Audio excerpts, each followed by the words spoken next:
नमस्कार एवरीवन, मैं आशीष कुमार स्वागत करता हूं आपका अपने यूट्यूब चैनल शार्प स्टडी में। दोस्तों, आज हम आप लोगों को दिखाने वाले हैं कि 2022 में जो हिस्ट्री का पेपर आया था, जो फर्स्ट पेपर, उसी को दिखाने वाले हैं, जो न्यू कोर्स पे बेस्ड है। तो आप लोग देख सकते हैं जो यहाँ पे है, ये टोटल क्वेश्चन कितने हैं। यहाँ पे इस पेपर में 9 क्वेश्चन दिए गए हैं। ठीक है, 9 क्वेश्चन दिए गए हैं टोटल। हाँ, और total number of printed page है वो भी है 4। ठीक है, जो 4 पेज का है ये, तो आप लोग देख सकते हैं। और यहाँ पे इसका ये कोड है 0168। ठीक है, चलिए आगे देखते हैं। हिस्ट्री का ये फर्स्ट पेपर है, आप लोग देख रहे होंगे। तो यहाँ पे ये आप लोग देख रहे हैं, BA part second year examination 2022 new course. ठीक है, और ये यहाँ पे ये देख रहे हैं हिस्ट्री, इसका ये फर्स्ट पेपर है। ठीक है, आप लोग देख रहे होंगे, तो आप लोग देख लीजिएगा और उसी हिसाब से आप लोग तैयारी करिएगा। ठीक है, तो यहाँ पे हिस्ट्री ऑफ मिडिएवल इंडिया, ये 1526 एडी से और टू 1761 एडी का यहाँ पे पूछता है। आपको इसी के बीच का जो पढ़ना है। ठीक है, इधर उधर का नहीं पढ़ना है। तो 1526 से 1761 तक पढ़ना है। ठीक है, चलिए आगे देखते हैं। देखिए,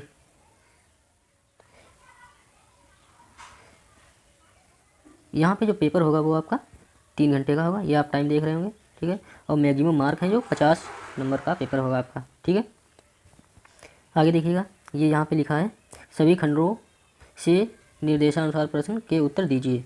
जो सभी खंड है उसके निर्देशानुसार आप उसके उत्तर देंगे प्रश्नों के। ठीक है, अभी आप लोगों को हम बताएंगे।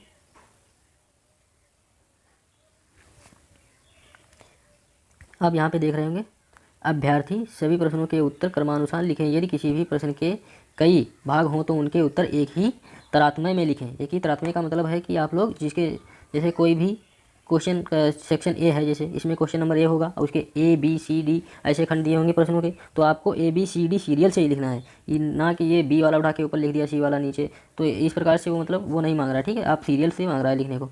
ठीक है, अब यहाँ पे देखिएगा सेक्शन ए चालू हो गया है और यहाँ पे आपके शॉर्ट आंसर टाइप क्वेश्चन पूछ रहा है, जिनको लघुत्तरी प्रश्न कहते हैं। ठीक है, आगे बढ़िएगा। ये देखिए, यहाँ पे ये लिखा है सभी प्रश्न अनिवार्य हैं, प्रत्येक प्रश्न 3 अंक का है। ठीक है, आप लोग देख रहे होंगे, यहाँ पे सभी प्रश्न करना अनिवार्य है और जो प्रत्येक प्रश्न के अंक हैं वो 3 अंकों का है। ठीक है, तो आप लोग आगे देखिएगा क्या उसने पूछा है। प्रश्न देखिएगा क्या पूछा है। यहाँ पे उसने पूछा है बाबरनामा पर संक्षिप्त टिप्पणी लिखिए। जो बाबर था, ये बाबरनामा बाबर ने लिखी थी, उस पर संक्षिप्त टिप्पणी आपको लिखना है। पहला प्रश्न आपका ये है। ठीक है, write a short note on Baburnama. ठीक है, तो इस आगे बढ़ते हैं। आगे वाला प्रश्न देखिएगा, अकबर की सुलह ए कुल की नीति क्या थी। जो अकबर ने सुलह ए कुल की नीति चलाई थी वो क्या थी। What was the policy of Akbar's सुलह ए कुल। ठीक है, तो आप लोग ये देखिएगा, ये प्रश्न एक आया था अभी 2022 में ही आया। ठीक है, आप लोग देखिएगा और उसी हिसाब से तैयारी कर लीजिएगा। आप लोगों को एक वीडियो हम देंगे, तो आप लोग वो वीडियो ज़रूर देखना। ठीक है, उसमें हम ऐसा कुछ बताएंगे ताकि आप बहुत कम समय में और अच्छा से पढ़ें, ताकि आपका स्कोर ज़्यादा हो सके। ठीक है, चलिए आगे देखते हैं। अगला प्रश्न, प्रश्न सी देखिएगा, यहाँ पे ये बता रहा है शेरशाह के अधीन न्याय एवं पुलिस प्रशासन पर एक संक्षिप्त टिप्पणी लिखिए। जो शेरशाह के अधीन न्याय थे, जो पुलिस प्रशासन चलाया था शेरशाह ने, उस पर एक संक्षिप्त टिप्पणी मांग रहा है। Write a short note on the judicial on and policy administration under Sher Shah. ठीक है, अगला देखिएगा, अगला प्रश्न कौन सा है, प्रश्न डी देखिएगा। ठीक है, ये देख लीजिएगा आप, मनसबदारी व्यवस्था की प्रमुख विशेषताओं पर एक संक्षिप्त टिप्पणी लिखिए। जो मनसबदारी व्यवस्था है वो किसने चलाई थी, उस पर एक संक्षिप्त टिप्पणी लिखने के लिए कह रहा है। ये क्वेश्चन आया था, आप लोग देख सकते हैं। ये मेरा खुद का प्रश्न है, क्योंकि मैंने खुद पेपर दिया था अभी 2022 में। ठीक है, तो आप लोग देख सकते हैं। अगला प्रश्न देखिएगा,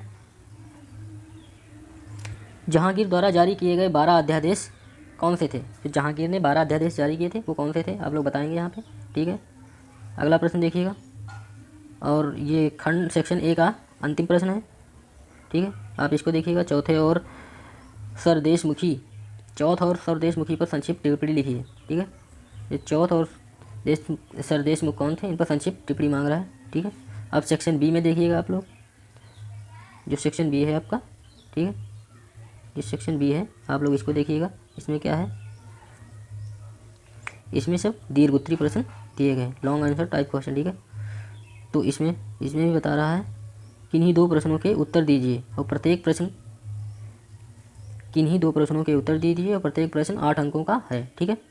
यहाँ पे आपका जो चार दीर्घ उत्तरीय 4 क्वेश्चन पूछेगा, उनमें से 8 अंक के होंगे, जो 32 के हो जाएंगे, ठीक है। चलिए आगे देखते हैं कौन सा प्रश्न पूछा है दीर्घ उत्तरीय में, देखिएगा आप लोग। यहाँ शेरशाह के अकबर पर अग्रगामी क्यों कहा जाता है, प्रशासनिक व्यवस्था के संदर्भ में स्पष्ट कीजिए। तो शेरशाह को अकबर का अग्रगामी क्यों कहा जाता है, उसे प्रशासनिक व्यवस्था के संदर्भ में स्पष्ट कीजिए। ये यहाँ पे दीर्घ उत्तरीय में पूछा था, ठीक है। आप इनमें से कोई सा भी 2 प्रश्न कर सकते हैं, 4 दिए होंगे, देख लीजिएगा आप। ये दूसरा देखिएगा, यहाँ पे दूसरा देखिएगा, शिवाजी एक महान प्रशासक, एक योग्य सेना नायक तथा एक सलाह राजनीयक थे, विवेचना कीजिए। ये आपका यहाँ पे देखिएगा, ठीक है। आई होप आप लोग समझ गए होंगे। यहाँ पे ये दूसरा प्रश्न ये उसने पूछा था, ठीक है। चलिए आगे बढ़ते हैं, अगला प्रश्न देखिएगा कौन सा पूछा था।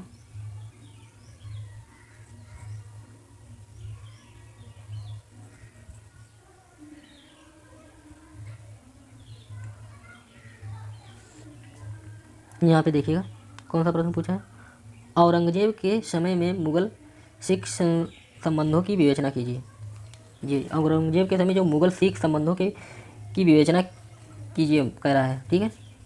तो ये औरंगजेब के समय के मुगल सिख संबंधों की विवेचना कीजिए। तो यहाँ पे ये प्रश्न आपको पूछा था।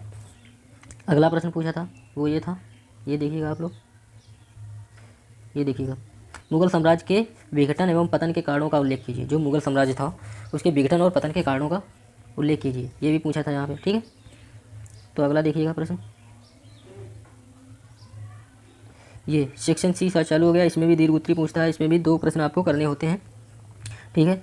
आगे देखिएगा, ये देखिए यहाँ पे पूछ रहा है जहांगीर के शासनकाल की समकालीन राजनीति एवं नूरजहाँ की भूमिका का वर्णन कीजिए।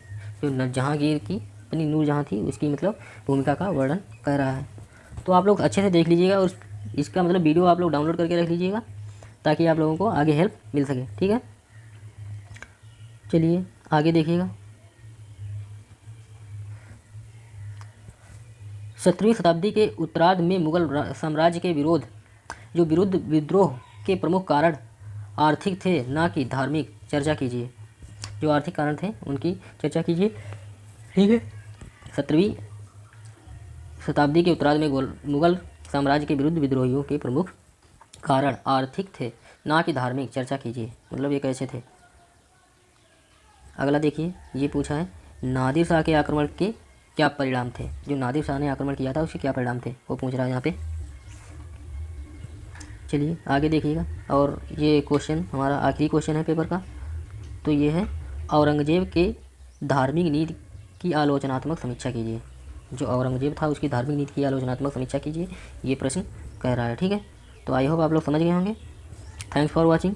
और ये पेपर आप लोग ज़रूर डाउनलोड करके रखिए, और एक वीडियो में बनाऊंगा ऐसा जिससे आप लोग समझ सकते हैं, ठीक है।